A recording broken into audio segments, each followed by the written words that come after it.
Let's finish with another spiritual chart, this time looking at Saturn in the D9. This is a fascinating horoscope. Swami Prabhupada, founder of ISKCON, the International Society for Krishna Consciousness. Saturn's influence is so important because Capricorn Makra is definitely rising, and the Lord has gone to the 10th house in an exalted state in Libra. This chart is extraordinary because we can see the strength of Shani being the only planet in Kendra. As we know, and as I've explained on many videos, the planets in Kendra drive the life forward. And Swami Prabhupada's spiritual purpose and his whole influence on the world happened post 70 years of age, which is the Naisargika Dasha of Saturn. And of course, this exalted Saturn is so strong, giving him very strong Saturnian qualities here. You know, very good leader, very good organizer, disciplined, exact, strict, traditional, all of these things. Just about everything about Swami Prabhupada was Saturnian, even his way of preaching, passing on his message. If you compare him, for example, to Swami Vivekananda, who was on my last video, who had Sagittarius ascendant, wow, you can see a complete difference. We discussed Swami Vivekananda's Sagittarian approach, larger than life personality, maybe even larger than life body sometimes, right? That really sweeping, motivating, Jupiterian presence, even huge charisma. Why? Because Jupiter, having ascendant in a Jupiter sign like Sagittarius, gives charisma because Jupiter is Akash Tattva. Now, it isn't that Swami Prabhupada didn't have charisma, but it's a completely different sort of charisma. It's much more toned down, much more Saturnian, a completely different process. In fact, there is no way he has that larger than life Jupiterian presence. You know, Swami Prabhupada was always very focused, very serious, and actually even a little bit difficult to understand because he had a very strong accent. So if you weren't used to him speaking, I think a lot of people struggled to begin with. You had to actually work Saturn to understand what he was saying. So much more low-key, a completely different approach we can see. Back to Saturn as the debt then. What is the debt he's going to pay? He's going to do something big in the world, but Saturn aspects a 12th house. He may have to go into foreign lands, definitely. He may have some loss of his status, 12th house. And big issues are going to come into his marriage or even into his business because of Saturn's strong aspect onto this 7th house where we have Cancer, a weak sign for Saturn. So he was a businessman, pharmaceutical business, Rahu, drugs, aspect Saturn, right? And he gets success, exalted Saturn, but he has to give it up, renounce it. 12th house and the marriage as well was not successful for him. He was married when he was 21, as I say. The Lord of the wife, the moon, has gone with Mangala. Quarrels and difficulty for sure. Let's turn briefly to Jupiter Guru, because in a Swami's chart, Guru is going to have to be doing something extraordinary. Guru is the Guru, and it is him. He becomes a Guru, and it is also spiritual wisdom. And just look at this. Super, super strong, because Jupiter in the 8th house is not an unfavorable factor. In fact, it shows a deep spiritual wisdom. The sun is strong in own sign, Leo, his soul. With Jupiter, he's got spiritual acumen, spiritual deep wisdom. With Ketu, it's coming from past life. And Jupiter Ketu shows that he follows a parampara. It's a parampara yoga. In other words, he finds a spiritual tradition and he follows it. He follows words of another guru in a disciplic succession, clearly shown. And indeed, this guru has a Viprit Raj Yoga, so extremely strong spiritual wisdom. And it is not uncommon for enlightened spiritual people to have guru in the 8th house. In fact, Paramahansa Yogananda, very enlightened spiritual teacher, had Jupiter in Pisces in the 8th house, because the 8th house gives that in-depth, incredibly intuitive wisdom. Finally, of course, we've spent a lot of time on the D1, I know, but it is worth doing, and then we shall move on quickly. How is Swami Prabhupada going to get this success in the world from this exalted Saturn? Well, Venus, the Lord tells us, look, Venus has gone 12th to itself into the 9th house of the Guru. He's going to have to renounce 12th. He's going to have to give something up. He's going to meet an enlightened Guru, shown by this Mercury conjunction here. Mercury exalted. He's going to get some instruction, Mercury, from a guru, and he's going to have to follow it. That's what we see. Yes, of course, Venus, 10th house lord, Saturn dispositor, is debilitated. But look, with the conjunction to Buddha, it comes out of that debilitation because Buddha is exalted. It's coming out of it by following a spiritual teaching, following his own spiritual guru. He comes out of this difficulty, this dissatisfaction with his worldly life, and he does something extraordinary.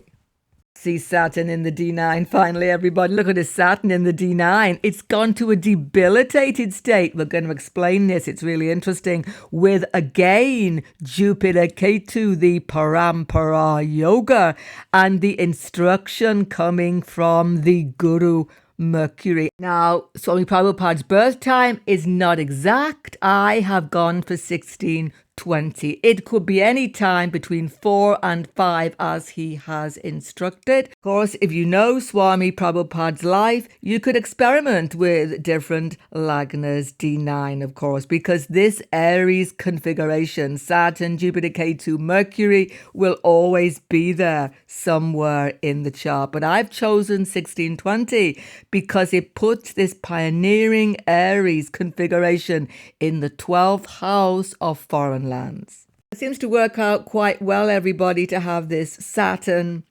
ascendant lord in the 12th house D9 from this Taurus Lagna in the Navamsa, because then at Naisargika Dasha age 70 plus, he is going into foreign land, 12th house, following Guru's instruction. Mercury is that. In the disciplic succession, Jupiter Ketu. He is renounced, Saturn Ketu. Everything is fitting in perfectly here, I would say. And of course, D9 chart is not just destiny, everyone. It is marriage. We have discussed Swami Prabhupada married early, but it was not a happy situation for him. We have seen that D1, and we can see it D9 with this ascendant, because we have Scorpio in this 7th house. We have two lords here. Mars has gone 8 away. That's not a helpful placement at all. That can show contention split. And the other Lord Ketu has gone 6 away. Also separation factor. Oh, it's a pretty graphic picture here. We've got Mars and Ketu circling the Lagna in the destiny chart, a papakatari, Mars and Ketu squeezing him, the Lagna. It's as though he's being pressured in a very difficult family marriage situation, and he has to free himself. He has to renounce the whole situation to follow his destiny.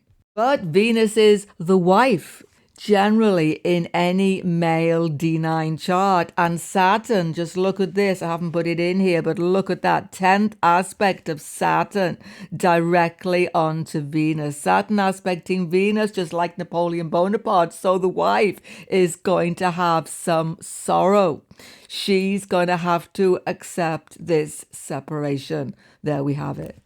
Now, let's get back to the fact that Saturn is debilitated in the D9. We have discussed Saturn exalted D1 and debilitated D9. How can this be? Because a debilitated planet, everybody, has this important factor. A debilitated planet is about humility. Exalted, exalted feelings. Debilitated, you have to attain humility. If you don't obtain humility, it can become very, very challenging.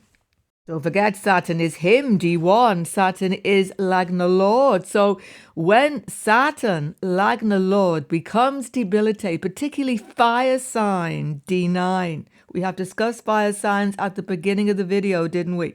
Aries, Leo, Sagittarius, Shani. You have to watch ego. You have to bring it down. And that is exactly what he had to do.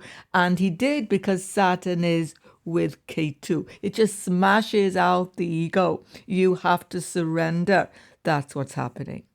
Finally, let's just check timing with Vimsotri Dasha here. See how it's going to work with this D9 Navamsa. He met his spiritual master in Jupiter Saturn Dasha. Jupiter, of course, is Guru, and Saturn is, of course, him, but also the Lord in this D9 chart of the Guru, spiritual master, in the 12th house of spirituality. And in Mercury Dasha, his big journey begins, of course, into foreign lands, etc. But before that, in Mercury Venus, he takes the renounced order. This is definitely shown here because Venus is him in the D9 Navamsa, and it has gone to the 9th house of a spiritual path. He takes sannyasa.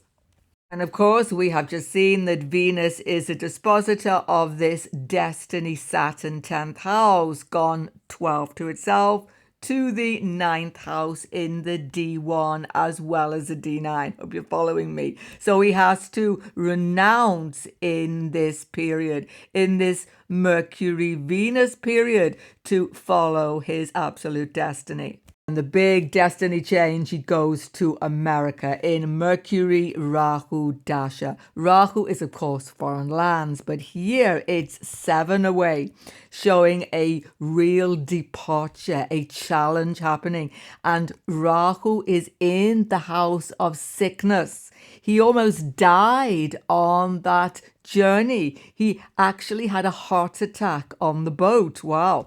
This is clearly shown as a threat to his health. Did he survive? He himself said that he only survived this disturbing and health-challenging journey by the grace of God and his guru. Just look at the Venus dispositor of this Rahu. It's gone to the 9th house of protection, Bhagya, and of the guru. This is interesting to see. Then in Mercury Jupiter, he creates ISKCON once again in this pioneering Aries sign. But Jupiter is the lord of the 11th house, Pisces, which is about making community, making societies of people. He initiates ISKCON, Mercury Jupiter Dasha. Of course, during his whole Mercury Dasha, even before, but especially, he was publishing books. Mercury is the lord of the publishing house, D1, and it is with Saturn, the lord of the disseminating knowledge, 9th house in the Navamsa. Continually working, Saturn, continually writing. In the 1970s, of course, he was continuing to write as well when he was in K2 Mahadasha, K2 with Mercury Saturn. He's still working hard, still traveling the globe with this 12th house configuration. Then he died in K2 Mercury Dasha. Don't forget, 12th house D9, K2 Mercury in this house is the actual house of death in the D9 Navamsa. See my houses D9 video. By the way, he actually died in India. He had actually gone back to India when he passed away. How can we see this? Because Aries is the homeland in the birth chart, and K2 Mercury are in Aries in the D9 chart.